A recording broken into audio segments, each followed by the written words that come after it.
बिस्मिल्लाहिर्रहमानिर्रहीम। दोस्तों भाइयों क्या हाल है, सब ठीक ठाक हैं। अल्लाह पाक से उम्मीद करता हूँ कि सब ठीक ठाक होंगे। दोस्तों जबरदस्त किस्म की वीडियो ऑयल एंड गैस के हिसाब से ये सेक्टर ने आज तबाही मचा दी मार्केट में कि मार्केट एक स्टेबल फॉर्म में चल रही थी, लेकिन जैसे ही एक रिपोर्ट आई, उस रिपोर्ट आने के बाद ये तमाम में एक पैनिक सेलिंग देखी गई और उसके बाद मार्केट 1600 पॉइंट डाउन। आज का थंबनेल है मारी, ओजीडीसी, पीपीएल, पीएसओ, पोल, एसएनजीपी, एसएचजीसी। पैनिक सेलिंग की वजह क्या क्या, इसके बिहाइंड कोई बड़ी नेगेटिव न्यूज है क्या, मजीद कितनी गिरावट हो सकती है। जिन दोस्तों ने चैनल को सब्सक्राइब नहीं किया सब्सक्राइब कर लें। जो दोस्त हमारे सिल्वर गोल्ड ट्रेनिंग ग्रुप में आना चाहते हैं और इसके साथ पाकिस्तान स्टॉक मार्केट में अकाउंट खुलवाना चाहते हैं, सामने नंबर चल रहा है, वॉइस मैसेज करके डिटेल हासिल कर सकते हैं। और ये आपके सामने हमारी आज की पार्सल कॉल के रिजल्ट हैं जो हमने अपने सिल्वर गोल्ड ग्रुप में दी। जी दोस्तों, सबसे पहले तो आपको ये बात बता दूं कि मार्केट गिरे या स्टॉक गिरे या कुछ भी गिरे, गिरता है तो शॉर्ट टर्म, लॉन्ग टर्म में जो व्यू होता है वो पॉजिटिव ही है। क्योंकि देखें, इतनी मेहनत हुई है मार्केट को बेहतर करने के लिए, पाकिस्तान को बेहतर करने के लिए, इकोनॉमिकल जो है वो जितने भी मैक्रोस माइक्रोस हैं उनको बेहतर करने के लिए, और मार्केट अभी आपकी बहुत बेहतर है, ऊपर है। ये वक्ती तौर पे करेक्शंस आती हैं मार्केट को हेल्दी करने।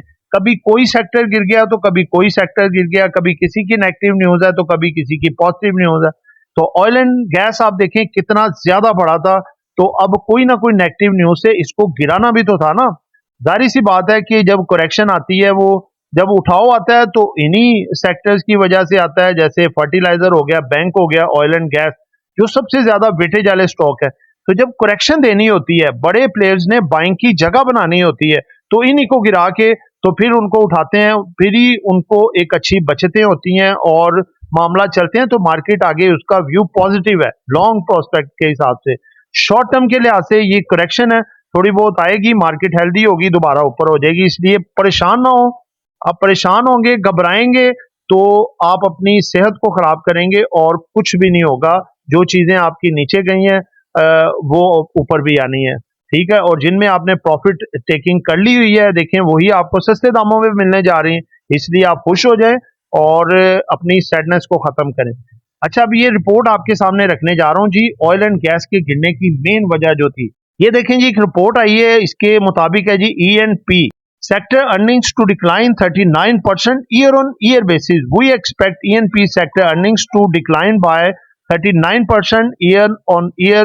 ये इनमें मेन जो चीज आपको बताई है कि यानी कि अखराजात बढ़े हैं और बचत में कमी आई है। सीधे लफ्जों में यानी कि आपको बताऊं, उसी से फिर होता है कि इनकम कम हो जाती है, चाहे वो फैमिली हो चाहे कंपनी हो, ठीक है। तो यही सूरत हाल जो है ना वो हुई है, जिस वजह से ये मामला हुआ। इसका सिंपली आपको बताता हूँ कि किस में कितनी कितनी गिरावट आई है, जो कि वेरी नेगेटिव न्यूज मार्केट में इन्वेस्टर्स ने जो है वो समझी और फिर बुरी तरह से जो है इसको इन्होंने पीटा। लेकिन ये देखें कि वॉल्यूम बहुत कम से जब ये नीचे आए हैं, वॉल्यूम में काफी कमी थी, जो कि ये शो करती है कि ये एक तो ये न्यूज का इम्पैक्ट था, लेकिन इसको 10 गुना इम्पैक्ट को बना के पैनिक सेलिंग की गई ताकि पब्लिक डर के माल बेच दे। उसकी वजह कि आप देखें पिछले तकरीबन एक साल के अंदर जो नए इन्वेस्टर्स ट्रेडर्स की तादाद में काफी खातर खा इजाफा हुआ है, और वो अभी देखें जैसे ही अकाउंट उनका खुलता है वो फौरी तौर पे बाइंग करने की कोशिश करते हैं कि भाई मार्केट गई ऊपर। लेकिन इसमें दोस्तों देखें, आप पहले थोड़ा इसको मार्केट को समझें, समझ के हर स्टॉक की लॉजिक को समझें, मार्केट के प्रोस्पेक्ट को समझें। मार्केट 40,000 से उठ के 1,15,000 पे आई हुई है, ठीक है। मार्केट को करेक्शन की भी जगह चाह रही है, करेक्शन के साथ साथ उठाओ डाउन आता रहता है। तो ये सारी चीजों को समझ के अपने अपने एडवाइजर से एडवाइस लेके कि किस किस किस जगह पे हमको कौन सा स्टॉक बाय करना चाहिए, कहाँ पे बेचने चाहिए, क्या इन्वेस्टमेंट का करेक्ट टाइम ये है या थोड़ी करेक्शन के बाद है, ठीक है, उसके मुताबिक फिर आगे चले। तो ये मेरे ख्याल में आपके लिए बेहतर स्ट्रेटेजी होगी। अभी इदारे देखें, म्यूचुअल फंड कल बाइंग पे था, सेलिंग पे था, और फॉरनर जो थे आज बाइंग पे, कल बाइंग पे थे। आज अब देखेंगे 50 लिपि क्या होती है, लेकिन ये है कि लिक्विडिटी में जो है पैसा देखें सबके पास खत्म है। अब इन्होंने अपनी पैसा निकाल के गुंजाइश बनानी है बड़े इदारों ने, और फिर इसमें इंजेक्ट करना है। और मार्केट देखें इस वक्त जिस लेवल पे खड़ी है, मार्केट और थोड़ा 1,000-1,500 पॉइंट की शायद कल करेक्शन करे और उसके बाद जो है रिवर्सल भी मार्केट में आ सकता है।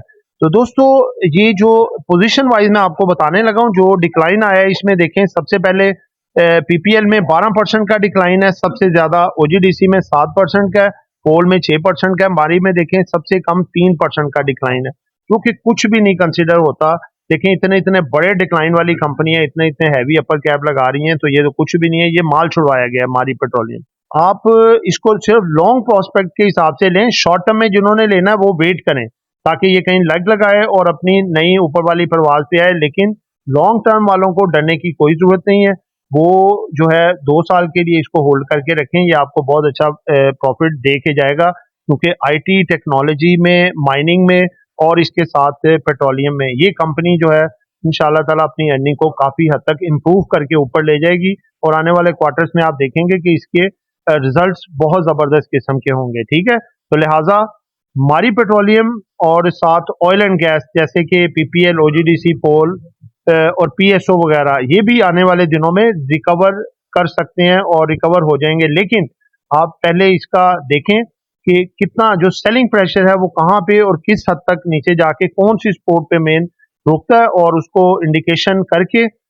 उसके बाद फिर ये उठाया जाएगा। ये इंशाल्लाह हम इनके लेवल्स निकाल के अपने ग्रुप में देंगे, और साथ साथ जो है वो इनको जहाँ पे ये एक मैक्सिमम अपना सपोर्ट लेने, जैसे एक स्प्रिंग को जितना डिप्रेस करे उसके बाद फिर वो उसके खुलने के काफी चांसेस होते हैं, उन लेवल्स के ऊपर इंशाल्लाह ताला हम देखेंगे और इनको दोबारा से बाइंग साइड पे जाएंगे। ठीक है, तो वक्ती तौर पे इन पे ये जो पैनिक है ये इसी वजह से है कि आगे एक दो इवेंट मजीद बाकी हैं, जैसे मॉनेटरी पॉलिसी है, उसके बाद मिड ऑफ द फरवरी जो है वो इंटरनेशनल मॉनेटरी फंड आईएमएफ उसका भी आना है, विजिट है, और डोनाल्ड ट्रंप की जो टैरिफ है पूरी दुनिया के लिए, वो सारी चीजें भी मार्केट पे थोड़ा थोड़ा प्रेशर डाले हुए हैं। और ऑयल एंड गैस काफी ज्यादा अहम है, क्योंकि इसका भी टैरिफ जो है वो अपना जब अनाउंस करेगा, पॉलिसीज अनाउंस करेगा, तो वो पूरी दुनिया की मार्केट्स पे ऑयल एंड गैस पे इम्पैक्ट कर सकती हैं। लेकिन घबराने की बात नहीं है, इंशाल्लाह ताला